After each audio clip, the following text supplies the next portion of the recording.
이번 시간은 반사의 법칙입니다. 평면거울, 오목거울, 볼록거울에 의한 상을 알아보는 과정을 통해서 반사의 법칙에 대해서 알아보겠습니다.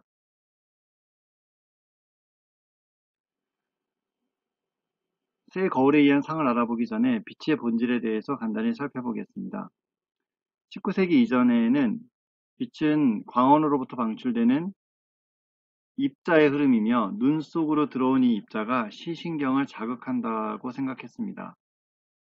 빛의 입자론을 주장한 대표적인 과학자는 뉴턴인데, 뉴턴은 반사와 굴절의 법칙 등 여러가지 빛의 본질에 관하여 알려진 실험적 사실들을 통해 입자론을 주장했습니다. 반면에 빛이 파동이라고 주장한 과학자들은 먼저 호이겐스가 있습니다. 호이겐스는 빛의 반사와 굴절 법칙을 파동론으로도 설명할 수 있음을 보였고, 이어서 영은 빛의 파동적 성질의 대표적인 현상인 간섭현상을 처음으로 증명했습니다. 또한 맥스웰은 빛은 높은 진동수를 가진 전자기파의 한 형태라고 했으며, 헤르츠는 전자기파 발생 실험과 광전효과를 발견했습니다. 이후에 광전효과는 아인슈타인에 의해서 광양자 입자 이론으로 설명이 되었습니다. 이렇게 뉴턴의 입자론과 호이겐스로부터 시작된 빛의 파동론은 모두 실험적으로 증명이 되었기 때문에 빛은 두 가지 성질을 다 가진다는 것이 받아들여졌고, 빛은 경우에 따라서 파동처럼 행동하기도 하고, 또 다른 경우에는 입자처럼 움직이기도 합니다. 빛은 진행할 때 두 가지 서로 다른 물질의 경계면에 부딪힐 때까지 동일한 매질 내에서는 직선 경로로 진행하는 특성을 가지고 있습니다. 자, 먼저 빛의 반사에 대해서 알아보겠습니다. 빛의 반사는 크게 두 가지로 구분할 수 있는데, 하나는 매끄러운 면에서의 반사와 표면이 매끄럽지 않은 면에서의 반사로 나눌 수 있는데, 매끄러운 면에서의 반사를 거울 반사라고 합니다. 이 거울 반사에서 반사 강선은 서로 평행합니다. 반사 강선의 방향은 입사 강선을 포함하고 반사면의 수직한 평면에 있습니다. 난반사, 즉 거친 면에서의 반사는 반사 광선이 여러 방향으로 흩어집니다. 아래 그림에서 A는 거울 반사를, B는 난반사를 의미합니다. 하지만 A와 B와 같은 각각의 거울 반사, 난반사에서도 항상 이 반사되는 광선의 특징이 있는데, 반사되는 광선은 언제나 면과 이루는 법선을 기준으로 했을 때 입사광선과 반사광선이 이루는 각 세타1과 세타''은 언제나 같습니다. 이것을 반사의 법칙이라고 하는데, 이 반사의 법칙은 매끄러운 표면에서의 반사인 거울 반사나 거칠은 표면에서의 반사인 난반사에서도 모두 똑같이 적용됩니다. 예를 들어 거울 반사에서도 법선을 그려보면 입사광선과 반사광선이 이루는 각, 즉 입사각과 반사각이 같으며, 난반사에서도 각각의 경우에 법선을 그렸을 때 입사광선과 반사광선이 이루는 각, 입사광선과 반사광이 법선과 이루는 각이 모두 각각 같음을 알 수 있습니다. 이것을 반사의 법칙이라고 합니다. 자, 그럼 평면 거울에 의해서 만들어진 상은 어떤 특징을 가지고 있을까요? 그림은 평면 거울에 의해서 점 O에 있는 광원에서 반사된 빛이 또는 O에 있는 점이 어떤 위치에 어떤 모습으로 보이는지를 설명하고 있습니다. 먼저 거울로부터 물체까지의 거리를 P라고 하고, 거울로부터 상까지의 거리를 Q라고 했을 때, 상은 광선들이 실제로 서로 교차하거나 또는 발원하는 것처럼 보이는 점에 만들어집니다. 이때 실상은 광선들이 상점을 통과하여 발산하는 경우에 생긴다고 하고, 허상은 광선들이 상점을 통과하지 않고 상점으로부터 발산하는 것처럼 보인다고 합니다. 이것을 좀 더 풀어서 설명하면, 실상은 실제 광선이 만나는 곳에 상이 생긴다고 할 수 있습니다. 무슨 이야기냐면, 거울이 있을 때 물체로부터 물체로부터 나온, 여기서 반사된 거죠. 반사된 광선이 다시 거울에 반사된 후 이쪽 면에만 존재할 수 있겠죠. 여기 눈이 아니라 뭐 이쪽에서 광선이 다시 만난다면 그것을 실상이라고 합니다. 즉 실제 광선이 만드는 상이며, 어, 이, 이 상이 있는 점은 광선들이 통과해서, 그러니까 광선들이 이렇게 모이면 이 광선들을 통과해서 진행하는 것을 알 수 있습니다. 반면에 허상은 간단히 얘기하면 가짜 광선이 만나서 만든 상입니다. 이 평면거울에서 지금 그림에 보이는 이 I 위치에 만들어진 이 상은 실제 빛이 거울을 통과해서 모이는 것이 아니라 이 반사된 광선의 연장선, 이거는 실제 빛은 아니죠. 이 광선이 만나는 곳에 만들어진 상입니다. 이것은 모인 다음에 통과하지 않고 거꾸로 보면 이 점에서부터 발산하는 것처럼 보입니다. 그래서 이곳에 지금 두 설명과 같은 표현이 되어진 것입니다.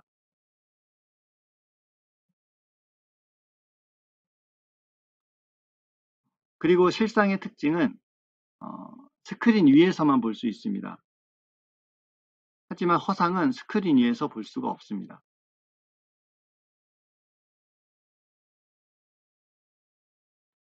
평면거울에 의해서 만들어진 상에 대해서 조금 더 알아보겠습니다. 상이 어디에 생기는지를 결정하는 데에는 사실 두 개의 광선만 있으면 충분히 알 수 있습니다. 앞에 슬라이드에서 같은 평면 거울을 하나 놓고 거울의 왼쪽에 높이가 h인 물체가 있습니다. 이때 P점에서 반사된 광선 중에서 거울을 향해 들어온 광선 두 개를 잡아보겠습니다. 거울을 향해서 수직으로 들어온 광선은 반사의 법칙에 따라서 그대로 되어나갑니다. 이때 반사 광선의 연장선을 그어보면 이 P'을 지나는 것을 알 수 있습니다. 그리고 이 P점에서 난반사된 빛 중에서 거울 향해 들어온 광선 중 요 R점을 향해 들어온 광선은 반사의 법칙에 따라서 입사각과 같은 각으로 반사돼 나갑니다. 이 광선하고 위쪽에 Q에서 반사된 두 광선은 만나지 않고 발산하기 때문에 그 각각의 반사 광선을 뒤로 연장한 이 광선과 이 광선을 보면 이 P'에서 만나는 것을 볼 수 있습니다. 이렇게 두 광선이 만나는 곳에 이쪽에 이제 실제 광선은 만나지 않고 뒤쪽으로 연장한 두 광선이 만나는 거죠. 이 P' 만나는 곳에 상이 생깁니다. 이 상은 실제 광선이 아니고 연장선에 의해서 만들어진 상이기 때문에 앞에서 설명한 것처럼 허상입니다.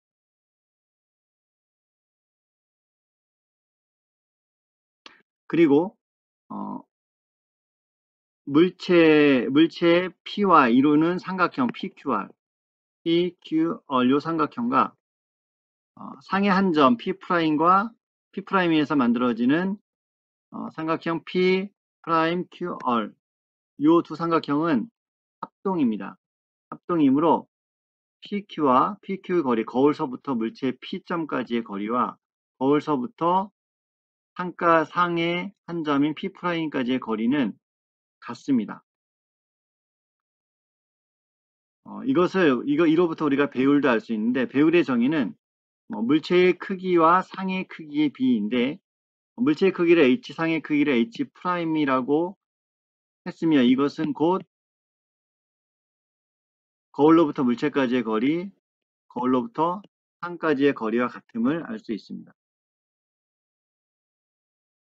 또한 흔히 우리가 거울에 비친 상을 좌우 반전, 왼쪽과 오른쪽이 바뀌었다라고 생각하는 경우가 많은데 평면거울에 의해 생긴 상은 좌우가 바뀐 상이 아니고 앞뒤가 바뀐 상이라고 부르는 것이 맞습니다. 즉 앞뒤 반전입니다.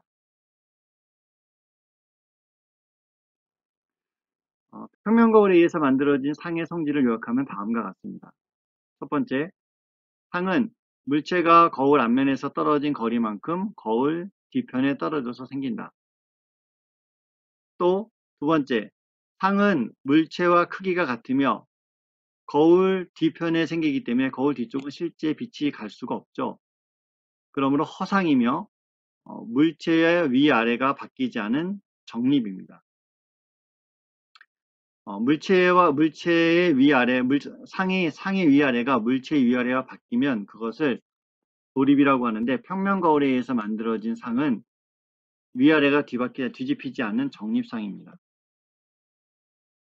다시 정리하면 위의 설명을 아래의 그림으로부터 다시 한번 보면 평면거리에 만들어진 상은 물체가 있는 거울 앞면, 이쪽이 앞면이죠. 이 거울 뒤쪽에 생기고 크기가 같다. H와 H' 같은데 이것은 거울로부터 물체까지의 거리와 거울로부터 상까지의 거리를 통해서 알 수 있습니다. 또한 화살표가 뒤집히지 않았죠. 즉 위아래가 바뀌지 않았는데 이러한 상을 정립상이라고 합니다. 이번에는 구면거울에 의한 상에 대해 알아보겠습니다. 구면거울은 모양이 구의 일부분이라고 해서 붙여진 이름입니다. 구면거울은 크게 오목거울과 블럭거울이 있는데 그 구면거울의 요소에 대해서 알아보겠습니다.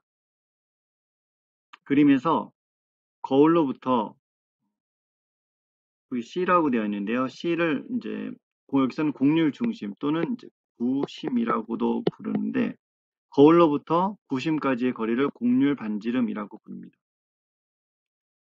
또 거울의 중앙부, 구면부의 중앙부인데 이 구면부의 중앙점을 다른 말로는 거울 중심이라고. 그리고 구심과 거울 중심을 잇는 직선, 이거를 거울의 주축 또는 거울축 또는 광축이라고 부릅니다. 이 구면 거울들은 평행하게 들어온 광선을 한 점에 모이게 하는데 이 평행한 광선이 모인 한 점, 이것을 초점이라고. 일반적으로 구면 거울에서 거울로부터 초점까지의 거리인 초점거리하고 거울로부터 구심까지의 거리인 곡률 반지름은 약 2배 차이가 납니다. 즉 초점거리의 2배는 곡률 반지름 R와 같습니다. 이 그림은 방금 전에 얘기했던 구면 거울은 평행각을 한 점에 모이게 한다는 것을 보여줍니다. 이때 이 지점을 초점이라고 부르고 거울로부터 그 초점까지의 거리를 초점거리라고 합니다. 먼저 오목거울에 대해서 좀 더 자세히 알아보겠습니다. 거울에 의해 만들어지는 상은 광선 추적이라는 방법을 통해 찾을 수 있는데요. 먼저 쭉 보겠습니다. 광선을 그리기 위해서는 물체의 위치와 곡률 중심의 위치를 알아야 합니다. 광선은 모두 동일한 물체의 동일한 점에서 출발하는 것으로 그려야 합니다. 먼저 광선 1은 주축, 조금 전에 이제 광축이라고도 하고 또는 거울축이라고도 했었죠. 광선 1은 이 축에 나란하게 들어옵니다. 나란하게 들어온 광선은 반사 후에 초점을 지납니다. F가 아까 얘기했던 초점입니다. 광선 2는 물체에서는 안 반사된 광선 중 초점을 지나 들어오는 광선을 말합니다. 이 초점을 지나 들어온 광선은 반사 후에 축에 나란하게 나갑니다. 마지막으로 광선 3은 곡률 중심, 즉 구심을 향해 들어온 광선을 말합니다. 이것은 반사 후에 되돌아 나갑니다. 즉 다시 구심을 지나 나갑니다. 자, 이 경우에 1번, 2번, 3번 세 반사 후에 광선이 만나는 이 점 있죠. 이 점에 상이 맺힙니다. 지금 이 그림에서 이 상을 보면 거울에서 반사된 실제 광선에 의해서 만들어지기 때문에 실상이고요. 크기는 뭐 그림을 봐도 알지만 거울로부터 물체까지의 거리와 거울로부터 상까지의 거리의 비인데 이 상까지의 거리가 더 작죠. 그러니까 축소입니다. 축소. 또 물체의 위아래가 상에서는 뒤집혔기 때문에 도립상입니다. 이런 것을 알 수 있고요. 또 오목거울에 의해 만들어지는 상은 물체의 위치에 따라서 달라지는데 물체가 그림처럼 초점보다 안쪽에 온 경우는 물체에서 반사된 광선 중에서 거울에 나란히 들어간 광선은 반사 후에 초점을 지난다고 했죠. 이게 1번 광선. 또 2번 광선 초점을 지난다고 했는데 초점을 물체에서 반사된 다음에 초점을 지날 수가 없죠. 이것은 초점에서 나온 것처럼 그릴 수가 있습니다. 그러면 이렇게 초점과 관계되어 있는 광선은 반사 후에 축에 나란하게 나갑니다. 또 3번 광선은 곡률의 중심을 지난다고 했는데 이 또한 물체에서 반사된 후에 여기를 갈 수는 없죠. 그래서 여기서 온 것처럼 반대로 그릴 수가 있습니다. 이런 경우에 해1, 2, 3번 광선의 연장선 또는 실제 광선의 반사광이 이 위치 쭉 연장을 하면 이 위치에서 만나는 것을 알 수 있습니다. 이 세 광선의 연장선이 만나는 이 위치가 상의 위치인데요. 이 상은 거울 뒤쪽에 생기니까 실제 빛이 아니죠. 그러므로 상이고 크기를 봐도 알지만 거울도 거울서부터 상까지 물체까지의 거리보다 거울서부터 상까지의 거리가 더 큽니다. 그러므로 이 경우에는 확대된 상입니다. 또 물체의 위아래와 상의 위아래가 같죠. 그대로 그러므로 정립상임을 알 수 있습니다. 오목거울에서 이 물체의 위치가 초점보다 거울에 가까우면 항상 확대된 정립 허상이 생기는데 이 사진에서 이 모습과 같습니다. 반면에 물체의 위치가 초점보다 더 멀면, 거울로부터 멀면 그림 A에서처럼 멀어도 이것이 구심보다 멀리 있으면 축소된 도립 실상이 생기고 구심에 있으면 같은 크기의 도립 실상이 생기고 구심과 초점거리 사이에 있으면 확대된 도립 실상이 생깁니다. 즉 물체가 초점까지 쭉 가까워지면 상은 초점에서 쭉 멀어지는 것을 알 수 있습니다.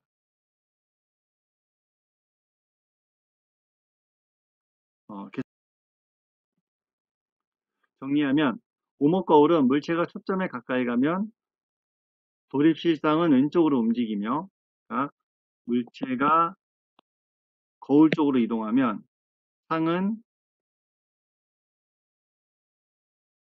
거울로부터 멀어지는 방향으로 점점점 커집니다. 이것이 만나는 곳이 구심입니다. 구심에서 물체가하고 상의 크기가 같습니다.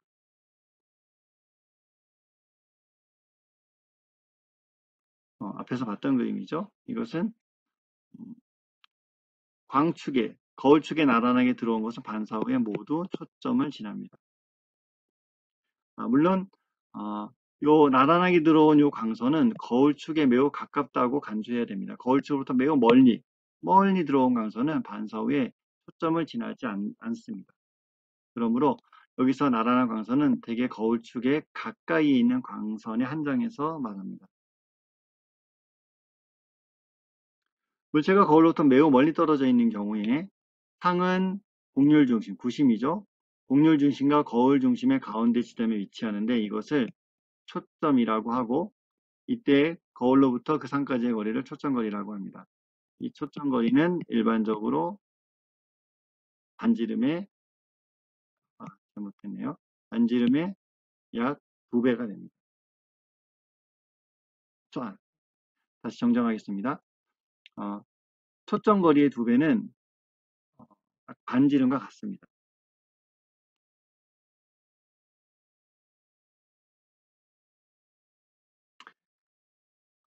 여기서 P는 물체까지의 거리, Q는 상까지의 거리, F는 초점거리라고 하면 P분의 1 더하기 Q분의 1은 F분의 1과 같은 식을 만들 수 있는데 이것을 거울 방정식이라고 부릅니다.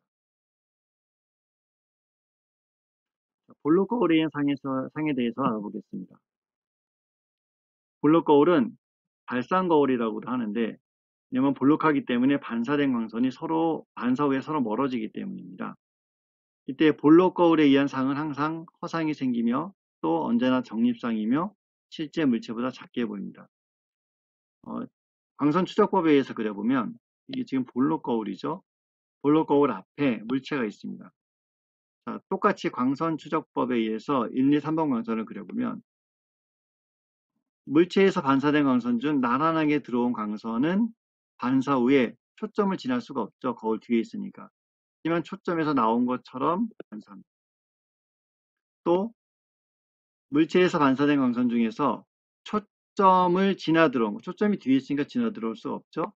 하지만 초점을 향해 들어온 거, 초점은 항상 나란하게 관계 있죠. 축에 나란하게 반사합니다. 또 구심을 향해 들어온 거, 향해 들어올 수는 있지만 구심까지 가지는 못하죠. 이것은 항상 뒤돌아 나갑니다. 이때 이 1번 광선의 반사 광선, 2번 반사 광선, 3번 반사 광선 모두 서로 멀어집니다. 멀어짐으로 이 거울의 앞쪽에는 상이 생기지 않습니다. 실상은 안 생기고요. 이 세 반사 광선의 연장선을 그려보면 1번 광선의 연장선, 2번 광선의 연장선, 3번 광선의 연장선을 그려보면 이 위치에서 연장선이 만나는 것을 알 수 있습니다. 여기에 상이 생기는데 이 상은 연장선, 실제 광선이 아니므로 허상이고요. 그리고 뒤집혀지 않기 때문에 적립상이고요.